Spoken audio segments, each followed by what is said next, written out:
friends. Hope you're doing well. So, some not fun, fun is the wrong word. Some developments in my current insurance situation. So, if you missed the video from the other day, my health insurance company decided to drop me because they said I had not been paying them, which every time I logged in, it said I didn't owe any money. So I was like, okay, did I set up ACH something? I was like, I don't think I did. But anyway, every time I logged in, it said the bill was $0. And I was like, that's weird. But I had given them money this year. I remember distinctly doing it.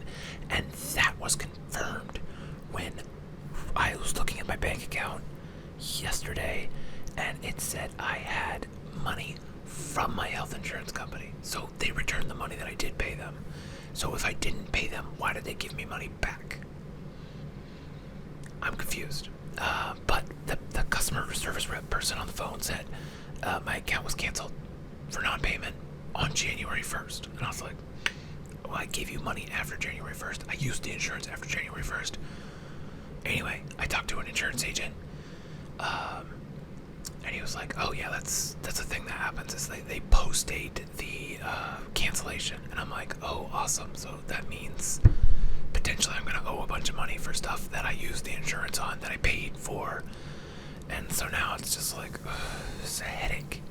And because the American healthcare system and the insurance system is just broken, for me to get back on insurance, even though I have a agent helping me who wants my money, and the health insurance company who apparently doesn't want my money, I have to apply for Medicaid, even though I do not qualify for Medicaid, and then I need to get denied by Medicaid, so that way I can have a special enrollment period on the marketplace. So that's awesome. And because all this happened the last week of May, on the week of a holiday, obviously my denial did not get processed, and it's still, it might get processed today, on Monday, who knows. But because it's after the 1st, and the windows only start on the 1st, I will be without insurance for the entire month of June, and there's nothing I can do about that, aside from get a job that has insurance benefits that start on day 1, which that's just not going to happen, because I have enough freelance work that it's... Anyway, it stresses me out just a little bit, but allow me to put on a tinfoil hat for 1 minute, and this is tinfoily, but when you think about all of the things you've seen corporations get in trouble for, and the things you think about, like, that's something that somebody found out. Like, imagine all the stuff that happens that nobody, finds out about. And the businesses do this all the time because it's just the cost of doing business. Because why be ethical? Because why? They can make money. Anyway, here's the tinfoil hat. Is my medication. What started this whole thing is that my diabetes medication for 3 months costs roughly $4,000. Now, I know insurance companies and pharmaceutical companies make handshake deals and stuff, and that $4,000, that's not what they're paying. I was paying about $500 for 3 months for one of them, and about $100 for 3 months for the other one. So $600 instead of $4,000. Obviously that's still a lot of money, but like, it's a lot more sustainable. It's something I could swing. I could technically afford my meds this time, but it would be like putting it on credit card and hoping for the best, and that's obviously not sustainable. Anyway, so even with the handshake deal, like, say they're paying $2,000 instead of $4,000. My premium, obviously, every 3 months is not anywhere near $1,000. So if they drop me, I am unprofitable for them to insure. So if they drop me and then say, oh, system glitch, well, we don't know what happened. Like, you can appeal it, but it's probably not in your best interest. And that was the thing. The customer service person was very nice to me, and and softly guided me away from trying to appeal it, and instead gave me the marketplace number, and like did all the things that like at the time I was like, that's weird. They would have a customer service person give me this information and tell me these things that like, yeah, the company kind of sucks. Like it was like a soft sell away from the company. Like they wanted me to guide. Looking back on it, it's kind of clear they guided me a certain way. And so you think about, say I cost them through my medications, and diabetes tends to only get worse. You know, it needs more procedures, more specialist doctors, more medication, and it just ramps up cost-wise. So dropping me is probably in their best financial interest, whereas keeping only healthy people who never go to the doctor or go to the doctor once a year for their physical, that's very profitable because the odds that something bad happens to them is pretty low. You know, they break a leg here and there, but like, you know, it's not that big of a deal. Most years they turn a profit. So they drop people like me, and if I cost them, let's say I only cost them $1,000 for the whole year, after what I give them, what they pay out, I'm costing them $1,000, and they drop 100 people like me, which is statistically such a low number of their clients. They save $100,000 that year, and what are the odds that me and the 99 other people will ever meet and be like, oh, that company dropped me? Like, you know, and I thought it was weird, and like we put the connection together, and then we also like band together for a class action lawsuit. Like the odds of that happening are pretty small, and I think even if they did happen, I think the money that they're gonna save, it outweighs whatever, you know, the small minuscule risk that these 99, 100 people, even if it's 1,000 people, you know, if it's 1,000 people, that's even more money they're saving year over year. So that's the tinfoil hat theory, is that the company, for profit reasons, decided to drop me and then say, oh, you aren't paying or something, you know, like, oh, there was a glitch in the system, I don't know, we don't know what happened, go find something else. So, but it is my problem to clean up, and it has been frustrating, to say the least, and so I'm super not stoked about that, but we're here. What can I do? You know, I can appeal their decision, but the woman on the phone who kind of steered me away from that was like, it'll take them at least a month, maybe longer. You know, those were her words, and you're like, okay, that obviously, I would like to get insurance again so I can get my medicine. So in the meantime, I need to call my doctor today and be like, hey, here's the situation. I don't have insurance. Can you prescribe me something that does not cost $4,000? And I will just have to try to eat very clean, which is something I have been before this. Before this all kicked off, I was like, I should get back to like doing the fasting and the low carb stuff. And yeah. So anyway, because I was already kind of committed to doing that anyway, because my A1C was high again this last time, even with the meds. And I think I made a video about how it's depressing to pay hundreds of dollars a month to like still have a crap A1C, and you just still can't eat the food you enjoy, and it kind of just sucks. So I go back to what worked, which was the cheapest, most basic diabetes medicine they had, and fasting and low carb, and that was the only time my A1C was ever good. And also I worked out pretty good, and I want to get back into doing that because I've been feeling, I don't know, I feel, you know, I'm like 37 now, round the bases, we're hitting 38, we're getting close to 40, and it's like, in terms of longevity, but like also in terms of like beer league glory. Like I'm running out of years of like being in my prime. I think, you know, I got 4 or 5 years left of like prime beer league time to like really dominate, and then it's probably on the downhill from there. You know, when you're mid 50s or mid 50s, mid 40s, you know, it probably starts to decline pretty fast. But I enjoy it, and I would like to continue playing hockey, and I would also like to not die, especially because I love my girlfriend, and she's a little younger than me, so taking care of myself and not being a dipshit with my health, kind of important stuff to do. So anyway, I just don't know what to do about it. I mean, I do. I'm in the process of doing all the things I need to do. I just need to start cranking down on some workouts and just not eat stupid. Like, just as much as I love, oh my god, I love Annie's mac and cheese so much. It's amazing, and we were eating it for like every meal there, which is probably why the A1C was high. But I was like, oh, I'm taking these meds. If I'm stabbing myself with a needle, once a week, I should be able to get some mac and cheese here and there.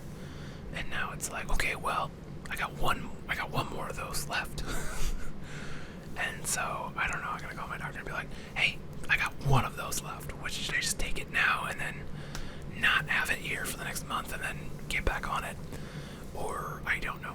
I don't know what the plan is. I think all I know is, I think, here's the thing I've been thinking about, is that for the last couple years I've been coasting a lot, and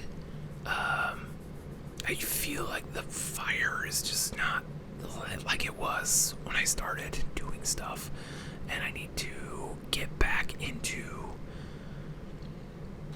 getting off of the cheap dopamine, getting off of, and just not, there's a popular like ADHD thing, is like, just don't sit down. Like, if you just don't sit down and you know where you sit down, and if you're like me and your brain's like mine, it's like you have a spot in your house that you sit down, and when you sit down you could be like, okay, the next hour is gonna be here in this spot and nothing's gonna get done. And so it's like just not sitting there is good, and because it is so often, it's like these things cause psychic damage, and it gets stuck in the scroll of the doom scrolling, and it's like, this is brain damage. And so of course I decided I'm gonna start making shorts of my own. But there is a lot of good in the shorts. It's just you have to dig through a lot of stupid shit to get to it. So hopefully that could be some of the signal and not the noise. But regardless, it's just kind of like, okay, so get back to eating good, get back to working out, and get back to like doing work. Like, that's it, just work, bitch. It's like, stop fucking coasting. You've been coasting since like COVID, and now it's time to like, okay, well, the world's back up, the world didn't burn down, so it's time to go to work. There's a movie I like, it's called SLC Punk. If you haven't seen it, you should watch it, it's great. Don't watch the second one though, the second one's dog shit. The second one is, anyway, first one, and I can't remember the last words, but it feels very reminiscent of my experience right now,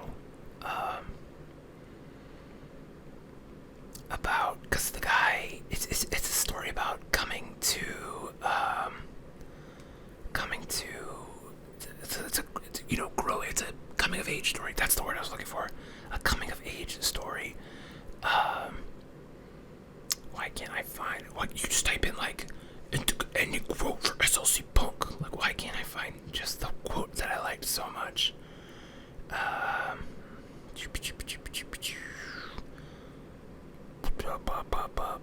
gonna find it. I mean, okay, I could play the audio, but I don't want it to like spoil the movie for people that haven't seen it. So just go watch the movie, and then watch the end, and then come back and be like, yeah, that's totally your situation, bro. It's like, yeah, I mean, you could do a lot more damage in the world than outside of it. That's the TLDR. It doesn't make any sense right now. Go watch SLC Punk, and it's a good movie. There's a lot of laughs. There's some tears. It's good though. I see you're gonna like it, or you're not gonna like it. I don't know. Maybe you didn't grow up as a punk. But if you grew up as that's the one thing I will say. This one thing, there's a wild tangent about SLC Punk, is that all the punk kids that I grew up with, that were punk kids, like, you're just like, what's your favorite movie? It's like SLC Punk, and it's like, Did you fall asleep before the movie ended? Because you clearly the message way over your head. Because it's not. It's called SLC Punk, and it's about a punk in Salt Lake City in the 80s. But like, it's not really a pro punk movie, so to speak. But it is. It's very strange. It's like all the people that I really admire that had the punk ethos watched that movie, and then they got it, and they, you get people like Jello Biafra and Henry Rollins, and they're just the very like, you can be a punk within the system and do more damage to the system because the system is not broken. The system is working as it was designed to, which is why my health insurance company dropped me. It's because that's the design, because I'm not profitable for them. Anyway, yeah, that's a roundabout. This really got spaghetti brained, but this is this is how my brain works. Just get the spaghetti that way. I just sit down and hit record. Sometimes I take notes, and then I forget the notes in the other room. Anyway, yeah, that's what I'm going through right now. So I'm gonna crank down. I'm gonna make some stupid YouTube videos. I'm gonna make some cool YouTube videos. I'm gonna make some things that I probably think are really stupid, and they're gonna end up doing really well. Cause on my other channel, the White Noise channel, I started doing a series where I rolled dice until they all get. Let's back up just a little bit. I play a tabletop war game called Kill Team, and one of the most common attacks is you roll 4 6-sided dice, and if a dice rolls a 6, it's considered a critical hit. And a critical hit basically means it's going to be very hard for your opponent to prevent the damage from happening. And in all the games I've played, the most common attack being 4 dice, I have never rolled 4 crits. So I am going to roll, this is going to be a short series, I'm going to roll 4 dice for a minute a day until I roll 4 crits. Which, I don't know what the statistics on, but it's probably very unlikely. And I was like, this is a really silly idea, but like, I don't know, it seems fun. So why not? The first 2 days have gotten 450 views each, which just seems unhinged. And they have, like, the watch is like over 100%. And it's, so, I'm like, oh, what if this becomes a thing? And it's one of those like weird things on the internet that people like, yeah, root for, and it gets like 1 million hits. That'd be very strange. And if that happens, I'm gonna buy some fun dice. I don't know what fun dice. If you have fun dice that you like, and you could recommend some in the comments, I'm thinking something metal and heavy. I don't know, something that's like, but they have to be 6-sided dice, so they can't be. That's one of the downsides. Is like all the really fun dice seem like D&D dice, where it's like the set. But I just want like 10 6-sided dice that are like real fun. I don't know if I get 1 million views. Anyway, yeah, so I want to start just doing silly stuff like that, and I'm doing shorts for this channel. I don't know what they're gonna be yet. I'm thinking like maybe they'll be like the self-improvement stuff that I've always kind of wanted to do the Whisper stuff about, but like never thought I could talk, because that's the big problem, is that a lot of the self-improvement stuff I like is like, it's a book, and it's like, okay, this is a good book, but like, I could give you the Cliff Notes version in like a minute, so it's like, maybe I'll just do that.